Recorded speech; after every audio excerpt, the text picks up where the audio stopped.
Joining us now, the former Republican governor of New Jersey, Chris Christie. His new book, by the way, is entitled, there you see the cover, Republican Rescue, Saving the Party from Truth Deniers, Conspiracy Theorists, and the Dangerous Policies of Joe Biden. Governor, thank you so much for joining us. Just 2 weeks ago, Meadows, the former White House chief of staff, suggested former President Trump should become House Speaker. Now he's actually handing over documents, about to sit down for a formal interview with the committee. What does it say to you that so many Republicans want it both ways right now, trying to stay on Trump's good side without facing the consequences of potentially subverting democracy? Well, Wolf, I think the key thing here, and I look at this as a former United States attorney, is what is the nature of the cooperation going to be? I think there's always been a question, a real legal question, about whether executive privilege applies here. But until you know what documents he's turned over and what documents he hasn't turned over and what questions he's willing to answer or not answer, we're really not going to know the significance of today's developments up on Capitol Hill. But obviously these things are being litigated in court as well. And so this is going to take a while. And I think the January 6th committee is going to press, and the folks who claim executive privilege are going to have to make a fundamental decision from their lawyers about whether they think it really applies or not. I think it's a very tough call. Yeah. In your new book, Republican Rescue, you say the Republican Party, and former President Trump, for that matter, need to move on from the 2020 election conspiracies, but you haven't necessarily ruled out the possibility of supporting Trump if he runs again in 2024. Isn't that the problem, that ultimately you and some of the party could actually fall back in line behind him once again? Wolf, look, what the book is all about is to say we need to be much more focused as a party and, quite frankly, as a country on the next election rather than the last election. I make it really clear in the book that I believe the last election was not stolen, and that to continue to say that is wrong. But what we need to be focused on is the next election, and how are Republicans going to, in 2022, focus the country on rising inflation, crime in the streets, the COVID crisis still not under control, as you were talking about earlier in the program. And if we waste time on talking about the last election, we will not win the next election. And that's what we have to be worried about first and foremost. And I'm not going to get into 2024 because that's just an endless amount of speculation. I'm focused on 2022 and trying to get my party back to being the party that's about the truth and talks about the issues around the kitchen table that folks are concerned about. What's your message to those Republicans, like Congressman Ronny Jackson, among others, pushing all these COVID conspiracy theories out there? Look, I think it's very clear that this administration, the Biden administration, has not been consistent in what they're putting out there regarding COVID, and that causes the space to be created, Wolf, for a lot of this stuff to be inserted. Here, to me, is the bottom line. The smartest thing for anybody out there to do is to get vaccinated.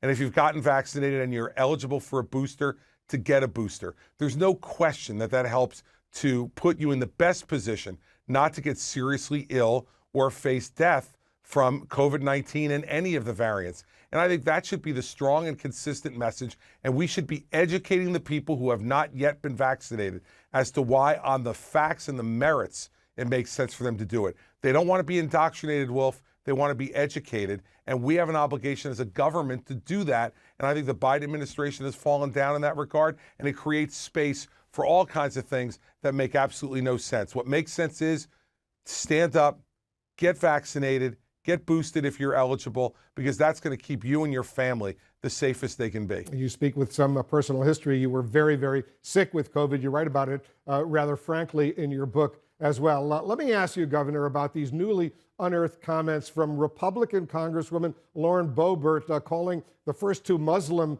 women members of Congress, quote, black-hearted and evil. What does it say about your party that Boebert apparently thinks all this is actually going to help her politically as she launches these clearly racist attacks?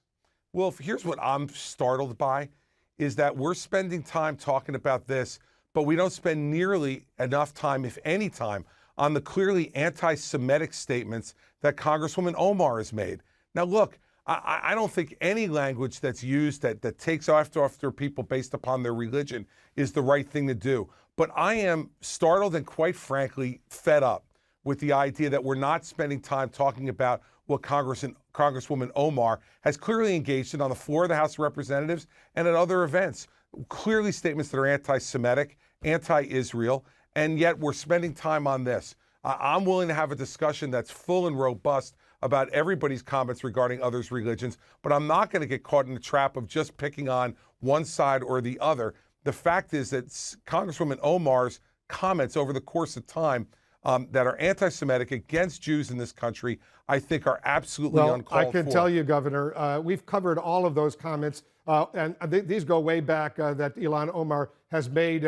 She's apologized for several of those comments. We have not ignored those comments at all. We've reported it. But what's happening right now, you have this Republican member of Congress, Governor, actually suggesting that this member of Congress might be a suicide bomber, and she's joking about that as if that's a fun joke.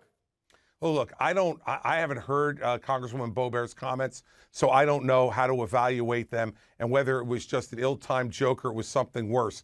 But I have had the opportunity to hear Congresswoman Omar over a long period of time, Wolf, and I'm very disturbed by it. As the former governor of a state that has a very large Jewish population in our state, I understand and saw on a regular basis what acts of anti-Semitism and language regarding anti-Semitism is done. But also, as U.S. Attorney in New Jersey in the aftermath of 9/11, I also stood up for the Muslim community, and as you'll probably recall, took a lot of abuse for nominating a Muslim American to the state court in New Jersey, and I stood up then and said, I'm not going to make evaluations based upon people's religion. So my record is really clear on this, and I take your word for it that you've covered Congresswoman Omar's comments, but I haven't seen enough of it in terms of the coverage across the media. And having that sensitivity as a former governor of New Jersey on both sides, on the Jewish side and the Muslim side, there's no place for that kind of language. And quite frankly, I think Congresswoman Omar has to be held to account just as much as anybody else. Well, we as I said, over the past year or two or three or whatever, we've covered a lot of those comments that she made. Let me play for you what Congresswoman Boebert, you say you haven't been familiar with what she's saying. Not. I'll play this little clip that we had. This is from September. Watch this. One of my staffers, on his first day with me, got into an elevator in the Capitol. And in that elevator, we were joined by Ilhan Omar. Well, it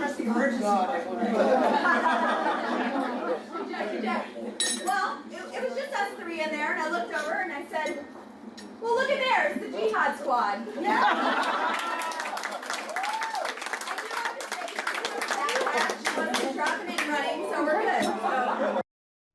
You want to react to that? Look, this is the same kind of thing that, when my Muslim American nominee for the state court in New Jersey was brought before the Senate committee in New Jersey, one of the things that one of the senators asked him right off the bat was, can you explain jihad to me? I think that any kind of generalizations that we make about anyone, whether it's that or whether it's the things that Congresswoman Omar has said regarding Jewish Americans in this country, doesn't do anything to bring the country together. Now, it appears to me from watching the video that she was making a joke there, but in the end, sometimes jokes are not in the best taste and are not with the best idea behind them.